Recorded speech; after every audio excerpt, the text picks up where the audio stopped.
Hello, and welcome to another episode of the Apostate's Playground, episode 2 of an exploration into the life of Asherah. I'm not Phineas at all, actually. I'm Cece. I am Phineas. Phineas. Okay, there we go. You're a little bit Phineas. We're all a little bit Phineas, if we believe. Clap if you believe. I thought you were just gonna be like, clap. It's all clap. We're all a little bit Phineas I, when we have chlamydia. I just thought about saying clap, just actually saying the word clap, but not for an STI, just as if I was like physically clapping. I don't know who showed my son Hook, but when I'm too sleepy, he starts clapping like I'm Tinkerbell. If only that worked. I know. That'd be Imagine how great. productive you could be. I could be so productive if I got a burst of energy every time I had the clap. Hmm. Last time we discussed who is Asherah, but to completely put her in context, we should focus on the guys who used her to sleep their way to the top. El, her first husband and eventual god of Israel, and Baal, her son and god of being generally really intense. I couldn't find anything on what their wedding would be like, but I assume it was fairly epic for its day. El is referred to by the paper by day as creator of creatures. Obviously, that comes from the Ugaritic text, and it doesn't just come from Day himself. Like, it is from the Ugaritic text because it would be really weird if he just randomly started bestowing pet names on the subject of his paper.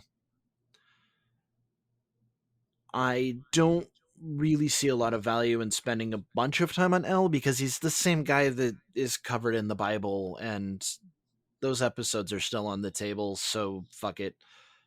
And we all know who he is. But there are a couple things I want to touch on. According to the Biblical Archaeology Society, there are suggestions that Asherah was also the Hittite goddess Asertu, who was the wife of El-Kunirsa, the storm god. Shortened to El at some point, or El was original spin-off or derivative, which is the short jump to the god El in the Bible. Everything I could find either stated or implied, which were the scales of how credible the thing I was reading was, that this is the case. And just to beat this to death, it does make sense. Before the Jews got weird about it, the Mediterranean? Before the Jews got weird about it, the Mediterranean shared gods. I know I'm beating this to death, but it's worth repeating, especially since this is establishing a basis for how other gods from the region are directly connected to the roots of our predominant monotheistic ideology that is doing to us all the kind of thing Brett Kavanaugh doesn't write on his calendar. As a not You have quite to leave that in. throwaway line in the I'm gonna You have to as a leave that not in. quite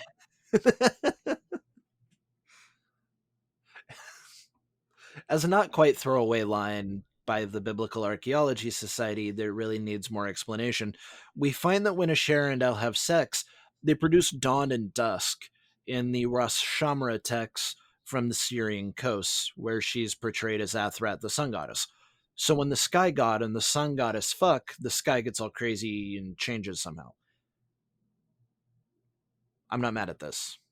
Her aspect is either the sun goddess or the sea goddess. This makes sense to me, and also it's pretty great. Sun goes down, sun comes up. It's voyeuristic. It is very Feels so voyeuristic. voyeuristic. Guy shouldn't be part of this. That's part of a lot of this. And this, I mean, Remember, I shouldn't be able to look like up and see or think about it. Like I don't want to be in your life like that. Like this just feels like it makes me feel really inappropriate. Sky Mommy, No, I'm gonna do waifu face. no. I mean, I don't care if you do waifu face. I can't see you. Oh yeah, you're not looking at the camera. Ah, Nope. I might make that the episode art. I had one done up. I might just make the episode art me going, and I'm still not looking. I wouldn't. I'm not cute like that. And my shirt's unbuttoned, so it's all chest hair. Like I look like a whore. I mean, if it brings them money, Yeah, but it's not though. it could. Is I mean, was the idea because you haven't tried it, so it could. You never I haven't. know. No, that's fair. I've thought about starting an OnlyFans for the show. Just advertise with softcore porn.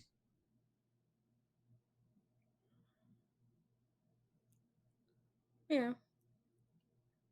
Speaking of people fucking to be popular, let's get back to the episode. Not not actually mad about the dawn dusk fuck parties, because the sun goes down, sun comes up, different kinds of sky coitus. Fine.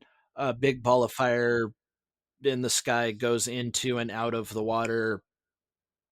Fine. I mean, well, not fine. Kind of weird, but fine. So, like, I don't want to. I just don't want to fall into the trap of like they don't know where the sun goes at night. Because they did. It makes perfect sense. A round world heliocentric model was first introduced in 270 BCE.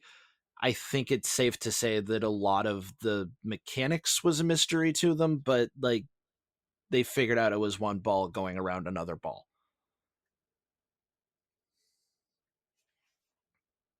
And also that's where the interesting things about L run out. At least that's where the interesting things about L run out that won't be covered in the next episode, which isn't really a surprise. Everything else is about how much of a prick he is. Moving on to a discussion of Baal, it is important to stay upfront that there are times in these texts that because of his many incarnations and forms, he is referred to as the Baals. And if it Wow. happens here, due to the serious risk of side talk on this podcast, because we go off script a lot, there is a real issue that we will get distracted, or I will chortle, or perhaps I will giggle. So the word Baal, like the word El, means Lord. According to the Oxford Companion to World Mythology, in the mythological family tree, he is related to Thor, Hadad, Adad, and Yahweh as siblings. Yahweh also being El, which Hmm. this isn't so much of a family tree as it is a family braid. Uh, and this is because he fits into the mythological archetype of gods who pulled power from other gods. So it stands to reason that they didn't touch on Zeus pulling power from Kronos but killing him, or Kronos pulling power from Uranus by castrating him. Also, I don't know who Yahweh pulled power from, and Thor didn't pull power from another god that I'm aware of, unless Baal is related to all of the Aesir because of their fighting with the Vanir. And that's a different episode, as is the family tree of mythological figures. But it's interesting to think about, and maybe a Proto-Indo-European thing in the future. There's too many goddamn topics to cover, and we don't. I'm not good enough at producing content to do this fast enough to get it all. But I have some questions. Baal was also known to be directly assimilated into gods that he shared characteristics with, such as Baal Carmelos, patron god of forwards. I hate I had to be here for that. Because it's basketball. It's basketball It's Carmelos. terrible. I know. I know. That's amazing. That's You get one sports joke per 100 episodes. That was this one. That's not true. I've done other sports jokes. That was the worst one.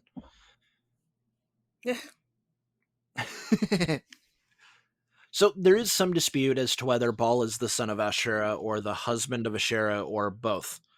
I'm leaning towards both. The idea that she's his consort comes from Phoenician sources. The goddess Tinit has been associated with Asherah, but the connections are tentative. This wouldn't be an unusual relationship, though. Incest, in a lot of ways, is just part of life when you're a god. Ugh. Ah, Yeah. It doesn't have to be though. Like it doesn't have to be. it doesn't have to be. They're gods. No. Ugh. God fights are also part of being a god when you're a god. And Baal had a few, but the most relevant to his relationship with Asherah is the fact that there is a hypothesis that when Baal usurped El's position in the pantheon, thus earning his association with gods who commit patricide or sedition, he took El's consort. The Biblical Archaeology Society says that this would make the relationship very Oedipal. Like I said, holy incest isn't particularly unusual. Yeah, and thinking So, about it, it's not it shouldn't even be that surprising. I mean, how many monarchies did we have and still have that keep it in the family? Quote, end quote. oh yeah, definitely. So that's an important god fight. There's also he killed Death, who is represented as the god Mot, which, according to the Encyclopedia Britannica and basically nowhere else, was a favorite god of El. And also, I am aware of Mot as the Egyptian god of death who weighs your heart against a feather when you die to find out if you go to the good dead place or the bad dead place or how bad of a dead place you go to. Um, so the internal narrative in my head is that it was an assassination of a high-ranking member of El's monarchy because all of this becomes Assassin's Creed if it goes on long enough. So Baal was condemned to death's curse, and while this was happening, there was a horrific drought because he's a storm god, and when you kick out rain, clouds, general storm god things, there tends to not be a lot of rain and storm god things. In Yeah, and response to this, I'm whole not storm party. like that. Yeah. It's a problem. They didn't think that through. In response to this, Anat cut him in half, ground him up, and used him as seed, and Baal was resurrected and occasionally is challenged by Mot. So, Wow.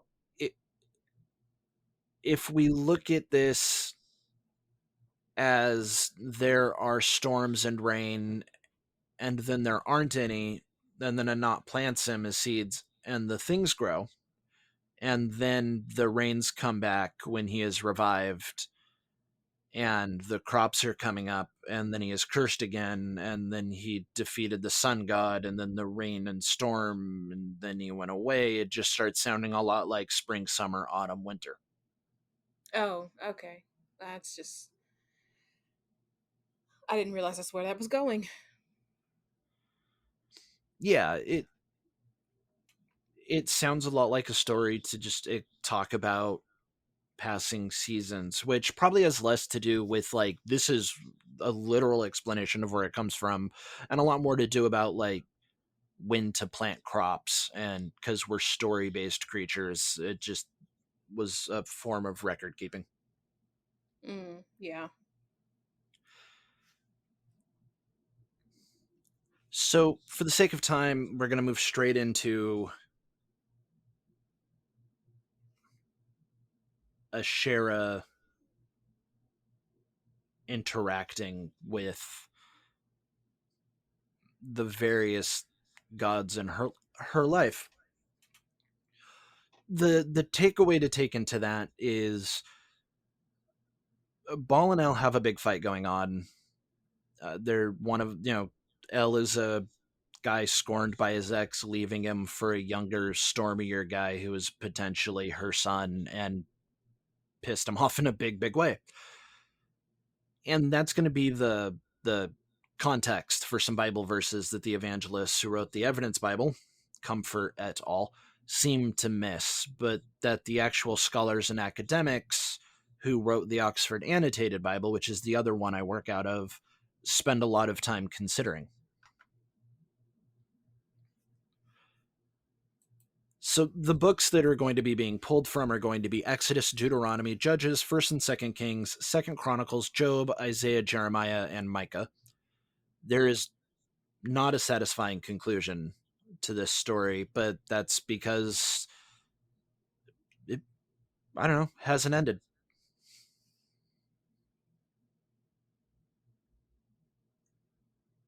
All hail Asherah. She who traverses the sea, she who drowns men, the men who screw around and subsequently find out. That's that's my stance. So Yeah, it's a good stance.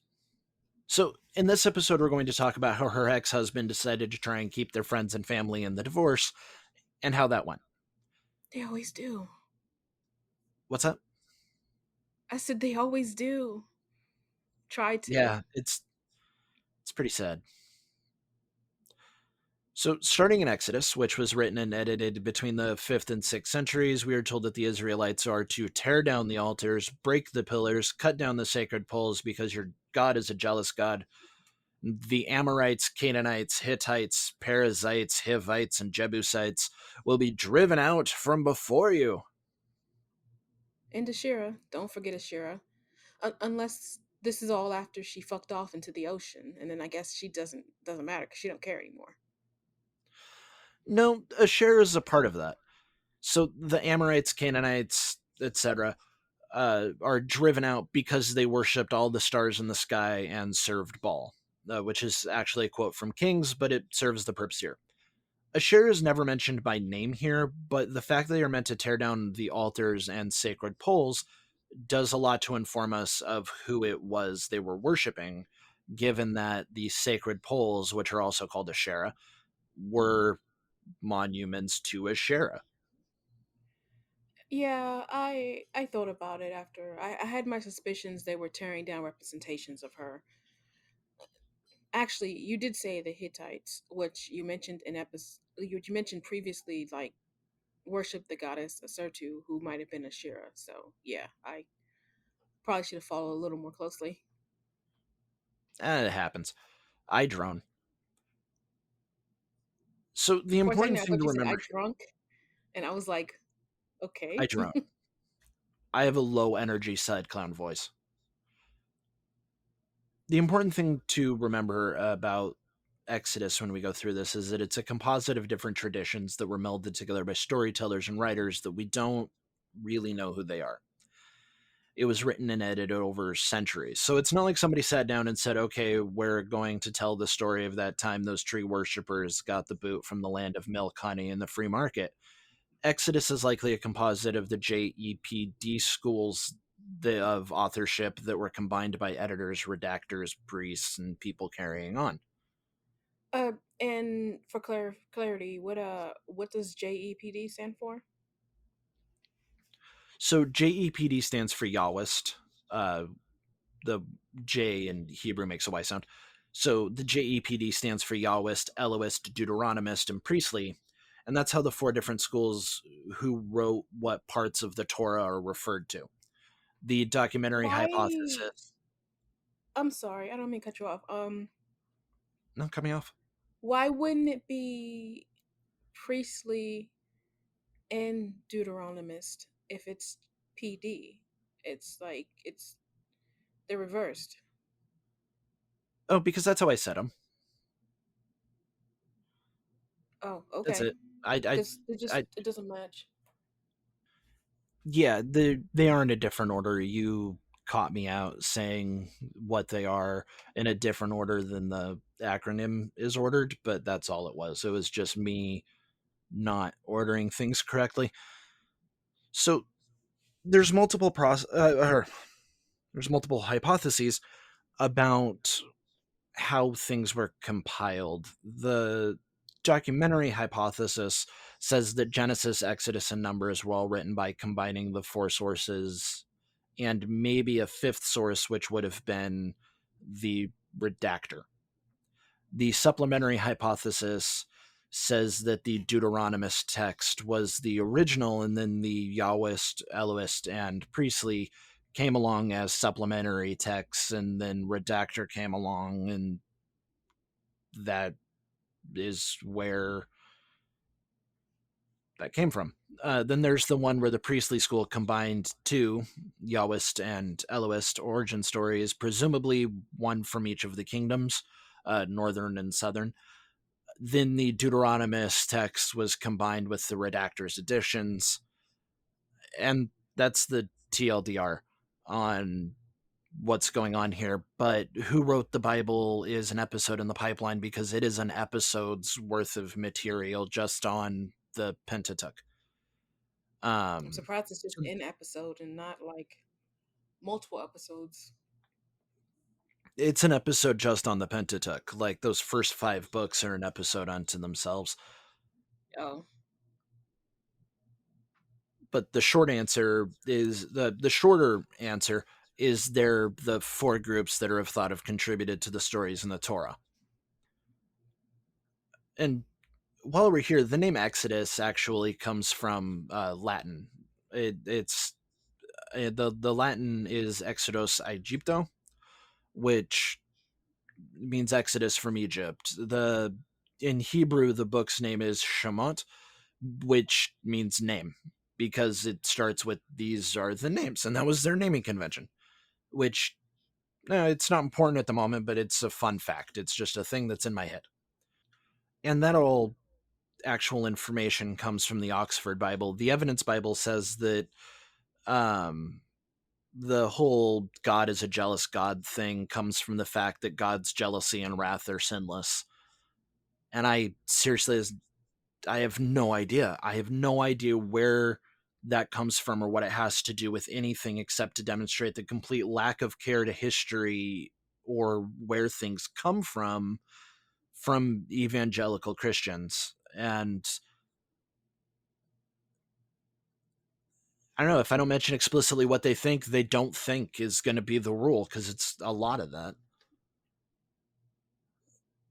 Then after Exodus, in Deuteronomy, we see again that the pillars, altars, sacred poles, and idols must all be destroyed. There is to be no covenant, and there is to be no mercy, which means that it's a full-on genocide. It's they're committing ethnocide due to a holy war. And after what happened in Exodus, they are now being commanded explicitly a genocide. They're commanded not to do those things, which makes sense that given the ethnocide thing, that they're being ordered not to use those altars, use those pillars, those sacred poles, those idols. They also have a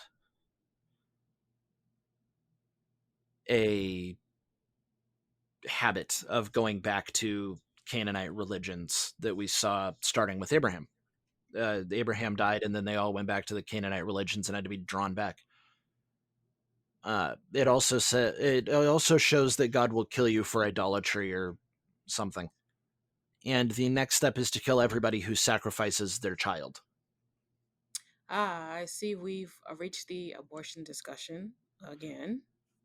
We have, because everything about children goes to abortion when you're an evangelical.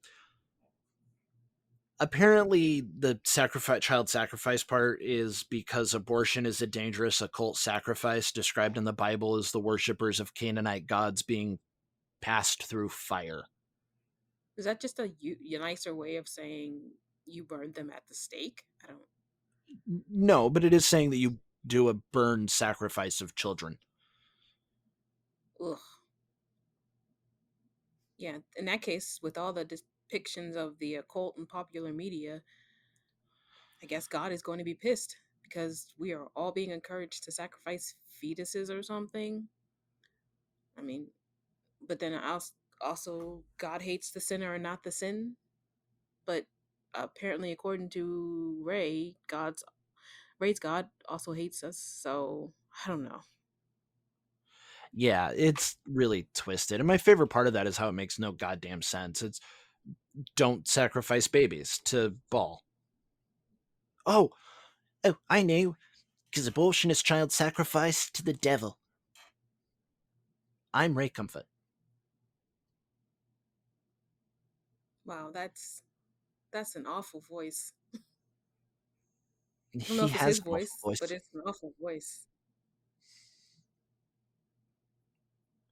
Actually, full disclosure, it's Eli Bosnick's Ray Comfort voice.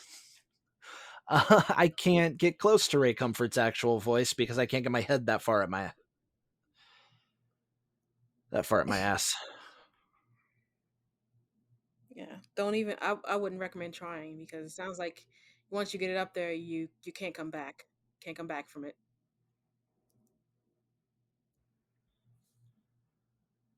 Our next instance of attempted Asherah comes in Judges when Israel had started worshipping the Baals and Asherahs.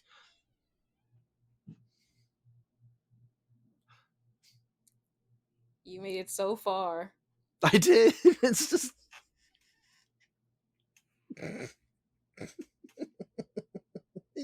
they're worshiping Baals. And that pissed God off. God doesn't like it when you worship the Baals. Are you Shaft sure? only. Because it's pretty. I don't know. Called cock worship, not sack worship. Ah, right. And so the Israelites were sent to get monarch fucked by King Kushan Rishathaim of Aram Naharaim because God is a cuck for 8 years. 3 chapters later, Gideon is going to be going to war and is turning the altars of Asherah and Baal into altars to Yahweh. This is just my conjecture, but I have a feeling that this is a magic thing, but would serve as psychological warfare against the Canaanites. So God came and gave him some super specific instructions. Take the second bull that is 7 years old, pull down his dad's altar of Baal, and it says that possessively, but Gideon's family took care of the altars and that granted them some level of status in the city. So it's hard to know if, for me personally, if that was his dad's altar of Baal or the altar of Baal that his dad was in charge of taking care of. But Gideon did as the Lord had told him, and at night took 10 servants and tore down the altar of Baal and cut down the sacred pole, symbol to Asherah, that was there with it. This this really is painted in a jilted ex-husband light when you know their history pre-Old Testament, I guess. Yeah, it takes the whole thing from being a genocidal maniac putting his chosen people in a servitude timeout to just a petty god being petty inside his petty, like a nesting doll of petty. My new goal is to figure out how to market that nesting doll of petty. And yeah, he's just a sad boy. So, Kings is largely about the extermination of foreign cultures when you look for information on Asherah. Same verse, same as the first. It starts off like all good Old Testament stories, with God being pissed off that the Israelites were worshiping the wrong thing. They have a habit. He promises to strike Israel down, rooting them up and out of the good land he gave their ancestors because fuck Jeroboam. And If this, they keep worshiping like quote incorrectly end quote, uh maybe he needs to maybe he should try a new strategy or just let it go because I don't know. yeah, like they're literally, he just keeps coming home and they're just getting fucked by another god. And the only reason for him to not move is because he likes getting cucked. No shame, but just own it. Just God is a cuck. Own that God likes cuckoldry. Are you just repeating it now because you want to see how many people listen to this episode, hear that part, and are like ready to like fight you? I'm I just like saying God is a cuck. Okay, yeah. Uh, And also, like, for real, as to break the only, how many times Israel and Yahweh have at this point been together for hundreds of years? Every third story about him comes home with God comes home and and Israel is doing back there doing stuff with some other god. So like, how many times does that have to happen for you admit that you're it's not it's just a fetish? I say 3. I don't know. I don't know how many. I don't know how you put number amount on that. I made it up.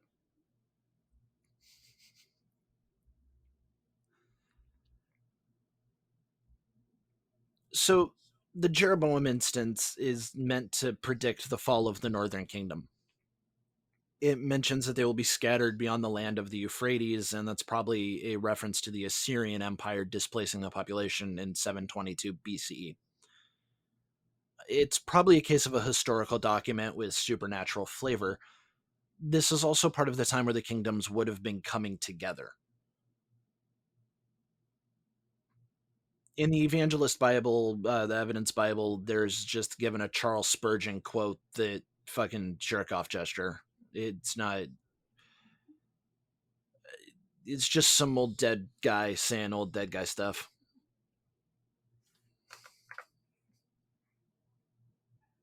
Then following that, because Judah had done what was evil, everybody had to get fucked.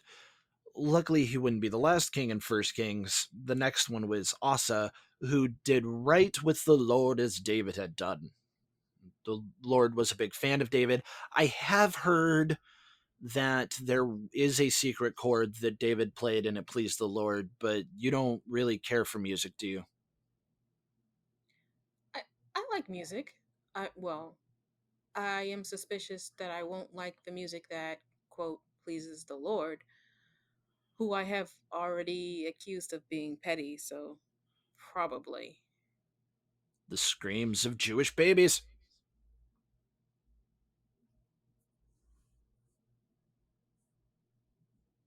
So there's a lot of other instances of this exact pattern playing out. Just gonna skip over it. Because you have to bounce back, and it's just bouncing back and forth between Asherah and the god they were worshiping instead of the god they were supposed to worship. God got pissed. They worshipped God. They worshipped Asherah. God got pissed, etc. But the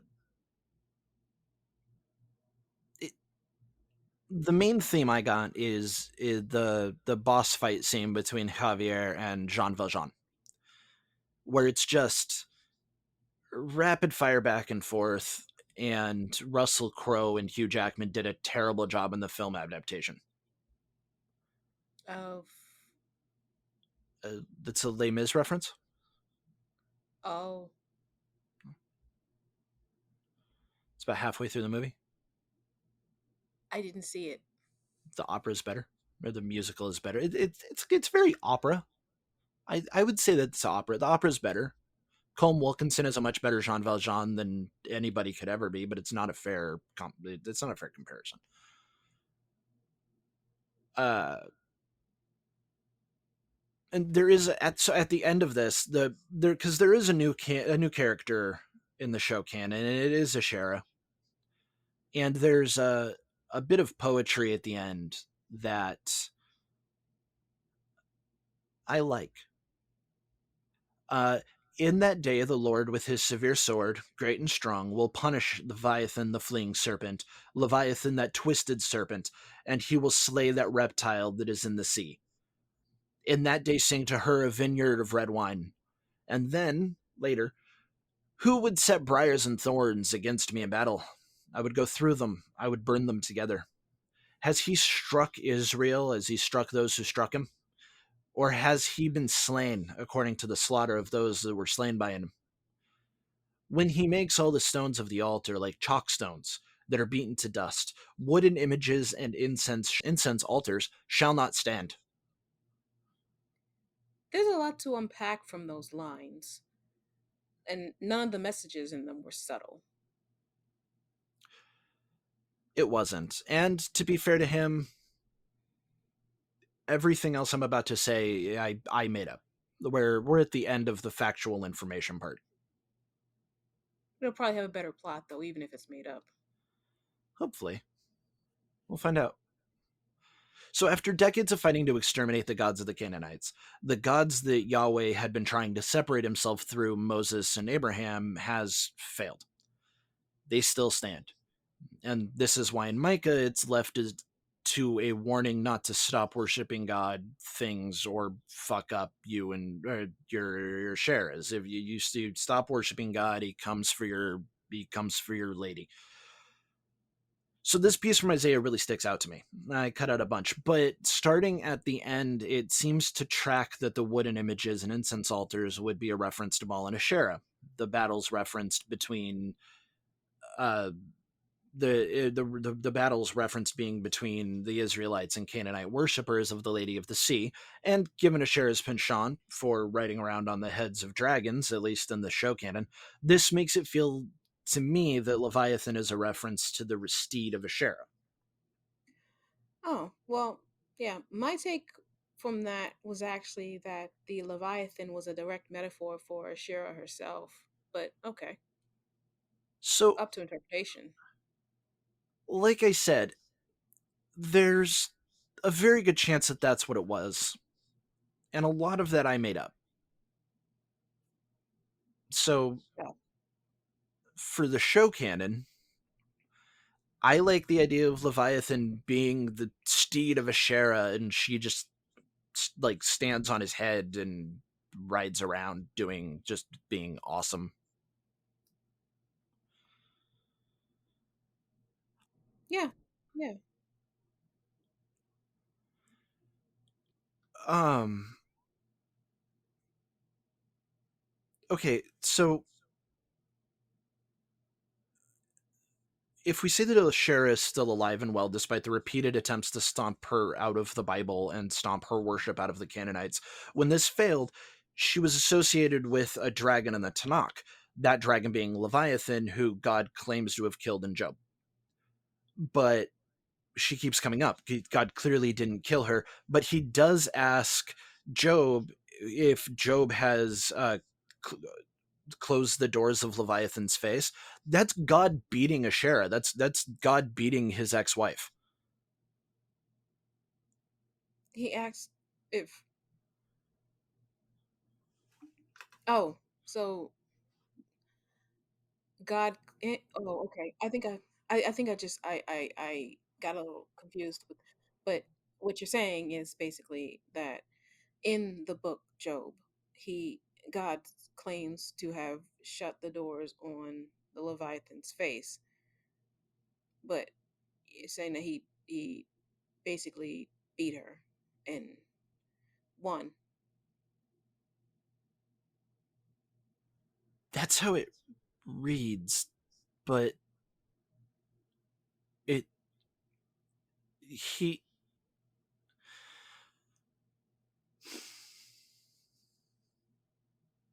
so according to the Cambridge Bible for schools and colleges, who can open the doors of Leviathan's face? Leviathan is referred to as a man. I don't care. Everything is man, and it's gross because patriarchy. Yeah. Or who hath opened the doors to his face is an expression for his mouth, which has something artificial and forced in it. The jaws of the crocodile are very extended, the two rows of long pointed teeth, etc. I don't think that's what it's saying, though. I think that that's a sexual assault metaphor. And I can't back it up, but Oh, I'm just going to go ahead and say that that's a metaphor for that time that God sexually assaulted his wife. Because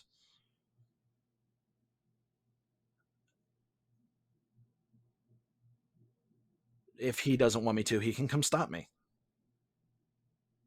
I mean, the from what I do know of what we've done so read so far, and what I remember from growing up, from learning childhood, there was a lot of that kind of.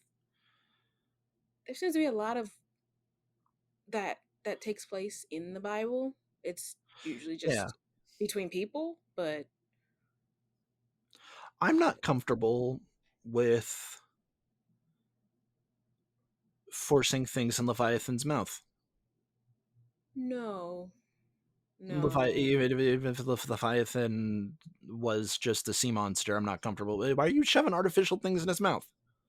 We don't even do that to like they're talking about crocodile. We don't do that to crocodiles. We strap their mouths shut because we don't want to get bit. Which I guess is the point. Like if we remove it from the now super upset setting uh headcanon. No, if we separate it from that, if Leviathan is just an animal and you're shoving something in his mouth because it's scarier when it with its mouth open to show that you're strong, you're just abusing an animal to show how tough you are. So even the part that's separated from the part that I made up that accidentally led somewhere horrifying, Dark? it's still just a story about animal abuse. No, yeah. And that's why Asherah is going to be a woman who rides around on the head of a dragon defining the earth from Western values, because that concept is patriarchal fascist propaganda. So she'll fight against it. Works for me. That'll get updated with time, but for now, she's on our pantheon of imaginary friends. It's good. We needed some female representation on the imaginary friends pantheon. That's right. I still don't know how outros work, so she's Sheikah Shaman, I'm Existential Panda, the show is apostasy powered, the website is the Apostates Playground, the Patreon is patreon.com/apostasy.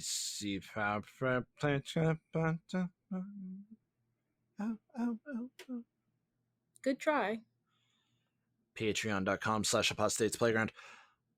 And I don't know. The email is powered by apostasy@gmail.com. I'm bad at goodbyes. And yeah, send email there. It should be checked. One of us will check it or try to check it because we both have ADHD and our memories are shit.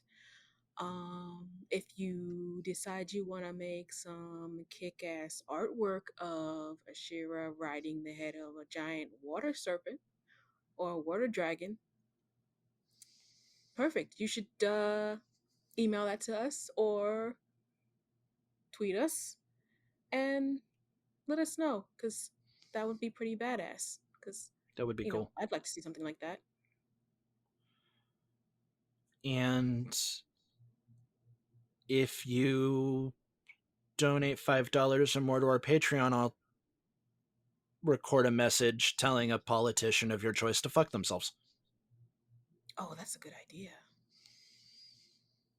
Or happy birthday message. Happy birthday message. Oh, happy birthday, Jim Jordan. Go fuck yourself. Does he have a birthday? I, I actually meant a happy birthday message from the one person to like somebody else that they liked, Yeah, you but could do that too. okay. That's fine. We would do that. But do you get a birthday when you're just stupid, evil nonsense that congealed under a rock someplace? Yeah, I think you still do because you're Congeal if you're means male presenting, you get considered to have bodily autonomy and independence. So yes, you do. from the moment the goop came together. Yeah.